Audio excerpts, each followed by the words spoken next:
2026년 새해 서로에게 축복의 인사를 건네겠습니다.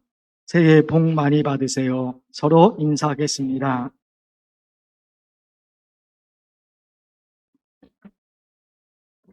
너무 짧게 끝내셨네요.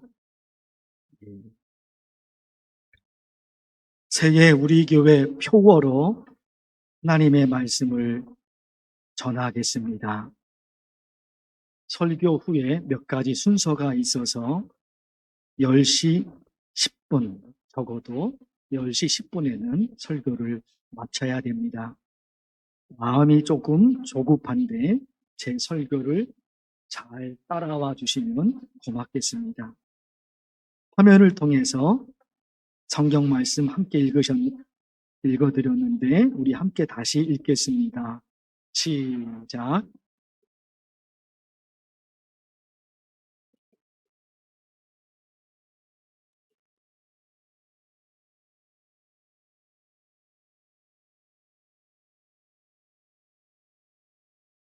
아멘. 여기 섬기다 이 단어가 히브리어 성경에 이렇게 되어 있습니다. 맨 밑에 있죠. 섬기다 이 단어가 히브리어 성경에 저런 글자로 쓰여져 있는데 이 글자를 히브리어로 읽으면 아바드라고 읽습니다. 아바드 이 단어는 한 가지 뜻만 있는 게 아니라 상황에 따라 여러 가지 뜻으로 달라집니다. 우리말도 거의 한 가지 뜻만 있죠. 우리말, 다른 나라 사람들 말도 거의 한 가지 뜻만 있지만 두세 개의 뜻을 가지고 있는 단어도 있단 말입니다. 눈, 그러면 얼굴에 있는 눈이 있고 또 하늘에서 내리는 눈이 있지요. 눈이라고 똑같은 발음을 하지만 상황에 따라서 다른 의미가 되는 거죠. 돌, 그러면 돌멩이 할 때 돌이 있지요. 그리고 아이가 태어나서 1년 된 날 돌잔치 할 때 돌, 그 돌이 또 있단 말입니다. 이 돌과 그리고 저 돌은 의미가 다르지요. 똑같은 발음이 일어나지만 의미는 다르단 말입니다. 아니 또 있어요. 밤, 그러면 낮과 밤 할 때 밤, 그리고 먹는 밤도 있지요. 마지막 하나, 배, 그러면 사람 배가 있고 먹는 배가 있고 타는 배가 있습니다. 의미가 발음이 똑같은데 의미가 좀 달라지죠. 이와 마찬가지로 아바드 이 단어도 한 가지 뜻만 가지고 있는 게 아니라 문맥에 따라서 뜻이 달라진단 말입니다. 아바드가 땅과 연결되면 밭을 갈다, 이런 뜻이 있는 거예요. 아바드라는 히브리어 단어가 땅과 연결될 때가 있거든요. 문장 속에서. 그러면 그 아바드는 밭을 갈다. 그런데 아바드 히브리어 단어가 사람과 연결되면 누군가를 섬긴다. 또 뜻이 달라지는 거예요. 하나는 밭을 갈다. 또 하나는 어떤 사람을 섬긴다. 마지막에 있잖아요. 아바드 히브리어 단어가 하나님과 연결되면 예배를 드린다 하는 뜻이 있는 거예요. 세 가지 다를 말씀을 드려야 되는데 오늘 시간이 부족해서 세 가지 다 말씀을 드리지 못합니다. 다만 한 가지, 아바드가 하나님과 연결되면 예배를 드린다라는 뜻이다 하는 거, 이 내용을 집중적으로 말씀을 드리겠습니다. 자, 여러분 다시 보겠습니다. 오늘 말씀 출애굽기 9장 13절, 특히 어디를 보면 좋을까요? 맨 끝에 있는 부분이죠. 내 백성을 보내라. 그들이 나를 섬길 것이니라. 여기 섬길 것이니라 이 단어가 히브리어로 아바드라고 말씀을 드렸어요. 섬길 것이니라. 아바드 단어. 이 아바드라는 단어가 지금 하나님이 계시잖아요. 출애굽기 9장 13절에 하나님과 연관이 되잖아요. 그래서 아바드라는 단어가 하나님과 연결되면 어떤 뜻이요? 예배를 드린다. 의미를 가진다 말입니다. 예배와 관련해서 정말 중요한 것이 있어요. 저도 예배를 드리고 여러분도 예배를 드립니다. 여러분 어떠세요? 지금 예배를 드리는데 이 예배와 관련해서 가장 중요한 것은 무엇인가? 사람마다 다를 수 있을 것 같아요. 사람마다 다를 수 있을 것 같아요. 설교, 찬양, 기도, 마음의 자세 좀 다를 것 같아요. 그러나 각 개인이 생각하는 그거 말고 하나님께서 중요하게 여기시는 거, 그게 제일 중요하겠죠. 저는 이런 생각이 들어요. 지금 드리는 예배를 하나님께서 받으실까? 아니면 지금 드리는 내 예배를 하나님이 받지 않으실까? 너무너무 중요하게 다가요. 왜요? 성경은 있잖아요.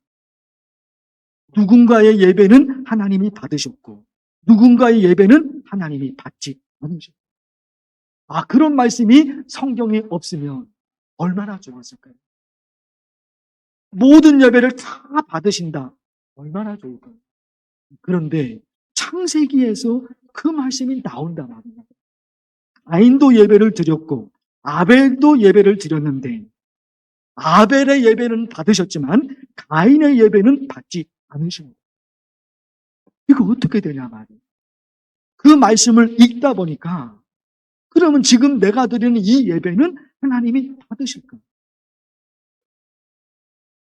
가인의 예배를 받지 않으신 것처럼 내 예배는 받지 않으실까? 아니면 아벨의 예배는 하나님이 받으셨는데 그 아벨의 예배처럼 하나님께서 내 예배도 받으실까? 이게 너무너무 중요하게,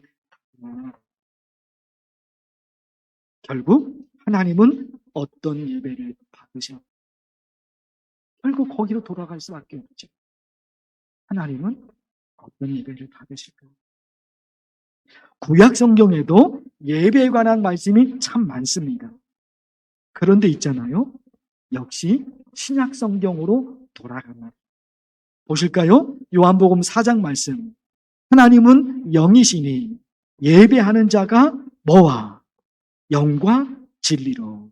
참 이 말씀 예배 때마다 저와 여러분이 자주 봤던 말씀입니다. 그런데 좀 집중적으로 분석하고 싶은 거예요. 영은 신약 성경 언어인 헬라어로 뭐라고요? 푸뉴마. 헬라어 푸뉴마 단어인데 우리말로 고치면 그게 영이거든요.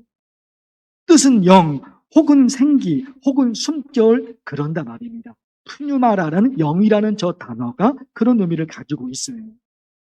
이런 순서로 예배를 드려야 한다. 혹은 이런 장소에서 예배를 드려야 한다. 그것이 중요한 것이 아니라 영으로 예배를 드려야 한다. 이걸 강조하고 있는 거예요.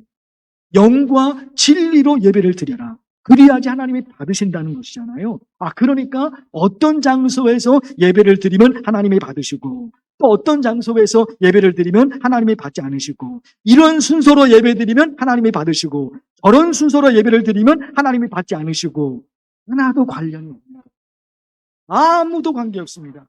여러 명이 모이면 하나님이 예배를 받으시고 한 사람이 예배를 드리면 하나님이 받지 않으시고, 아무 상관이 없는 거예요. 그것과는 아무 상관이 없습니다. 오직 뭐요? 영과 진리거든요.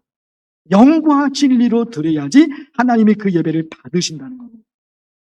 영과 진리가 뭘까? 여러분, 영에 관해서 있었고 또 여러분 화면 또 하나 보십니다. 하나님은 영이시니 예배하는 자가 영과 진리로 예배할지니라. 요한복음 4장 24절 보신 말씀이죠. 그런데 이 부분이 헬라어 단어로 지금 밑에다 기록해 놓은 것인데, 헬라어 단어로 보면 영과 진리가 아니라 영 곧 진리입니다. 영과 진리, 이것과 영 곧 진리는 다르다 말입니다. 완전히 다릅니다. 왜요? 영과 진리 그러면 영이 있고 진리가 있는 거잖아요. 서로 다른 게 있는 거잖아요. 그러나 영 곧 진리 그러면 영이나 진리가 같은 거예요. 영 이퀄 곧 진리인 겁니다. 그래서 결론이 뭡니까? 하나님께서 받으시는 예배는 영으로 드리는 예배. 영으로 드리는 예배. 그러면 이제 더 들어갈 수밖에 없어요. 그게 뭐냐 말이에요. 영으로 예배를 드려야지 하나님이 우리의 예배를 받으시는데 그게 구체적으로 무엇을 의미할까요? 2026년 작년까지도 우리 모두가 예배를 중시 여기면서 여기까지 달려왔습니다. 2026년 새해는 앞으로 어떤 세계가 펼쳐질지 우리가 모르죠. 그래서 그런 설교도, 인공지능에 대한 설교도 제가 알지도 못하면서 하여튼 자주 설교를 했죠. 정말로 어떻게 변할지 2026년 모른단 말이에요. 그런데 하나님이 받으시는 예배를 우리가 드릴 수 있다면 아무 걱정이 없어요. 아무 걱정이 없어요. 하나님이 받으시는 예배를 저와 여러분이 드릴 수 있다면. 그래서 여러분 구체적으로 말씀을 드리고 싶어요. 영으로 예배를 드려야 된다. 그 의미가 뭘까? 사실은 알고 보면 너무너무 단순합니다. 하나님의 마음과 우리의 마음이 서로 통해서 같은 감정이 흘러갑니다. 같은 감정이 흘러갑니다. 어떤 사람이 상을 받았는데 그 사람이 기분이 좋아서 펄쩍펄쩍 뛰기도 하고 울기도 합니다. 상을 받았어요. 이 상을 받기 위해서, 합격하기 위해서 지난 수년 동안 얼마나 많이 고생을 했는지 그거 생각하니까 눈물이 좀 나오죠. 그리고 또 성공을 했으니까 그게 너무너무 기쁘잖아요. 그런데 옆에 있는 친구가 그 기쁨에 같이 동참합니다. 자기가 성공하고 자기가 상을 받은 것은 아니에요. 친구가 상을 받았고 친구가 성공한 거예요. 그런데 그 친구의 기쁨에 나도 같이 그 기쁨을 동참한다 말입니다. 마음과 마음이 통해서 그래요. 영과 영이 통해서 그런 거예요. 그런데 누군가 상을 받았는데 옆에 있는 사람이 박수를 치지 않아요. 둘의 관계는 마음과 마음이 통하는 관계가 아니지요. 영과 영이 통하는 관계가 아니죠. 통하는 관계는 이쪽 영과 또 저쪽 영이 같은 거잖아요. 그래서 통하는 거잖아요. 같지 않기 때문에, 다르기 때문에 통하지가 않는단 말이에요. 그래서 여러분 이런 말씀으로 정리할 수 있어요. 하나님의 마음을 깨달아 하나님의 아픔을 함께 느끼고 하나님의 기쁨을 함께 기뻐하는 것, 그것이 영으로 드리는 예배이지. 이 부분 복음성가 가사 중에 어떤 예배를 드려야 하는지 딱 맞는 복음성가가 있어요. 경배와 찬양 시간에 함께 부르셨죠. 아버지, 당신의 마음이 있는 곳에, 그 다음에 아버지, 당신의 마음이 있는 곳에 나의 마음이 있기를 원해요. 그렇죠. 그러니까 하나님의 영과 나의 영이 소통이 되는 거잖아요. 통하는 거잖아요. 하나님의 마음과 나의 마음이, 아버지, 당신의 마음이 있는 곳에 나의 마음이 있기를 원해요. 지금 하나님의 마음은 아파하시는데 내 마음은 아프지가 않아요. 이게 영과 영이 같이 통한 것이 아니죠. 마음과 마음이 통한 것이 아니잖아요. 아버지, 당신의 눈물이 고인 곳에 나의 눈물이 고이길 원해요. 지금 하나님은 눈물을 흘리고 계시는데 내 눈에는 그 눈물이 없어요. 하나님과 통하는 게 아니죠. 아버지, 당신이 바라보는 영혼에게 나의 두 눈이 향하길 원해요. 지금 하나님은 누군가 불쌍한 사람을 끝까지 보고 계시는데 나는 고개를 돌려버렸어요. 통할 수가 없죠. 통할 수가 없죠. 하나님은 그 사람이 너무너무 불쌍해서 애절한 마음으로 바라보는데 나에게는 그 마음이 생기지가 않는 거예요. 영과 영이 통할 수가 없지. 아버지, 당신이 울고 있는 어두운 땅에 나의 두 발이 향하길 원해요. 이 복음성가 가사가 하나님이 원하시는 예배가, 하나님이 원하시는 신앙이 무엇인지를 너무나 잘 보여주고 있단 말입니다. 로마서 12장의 말씀, 즐거워하는 자들과 함께 즐거워하고 우는 자들과 어떻게 해요? 함께 울라. 통하는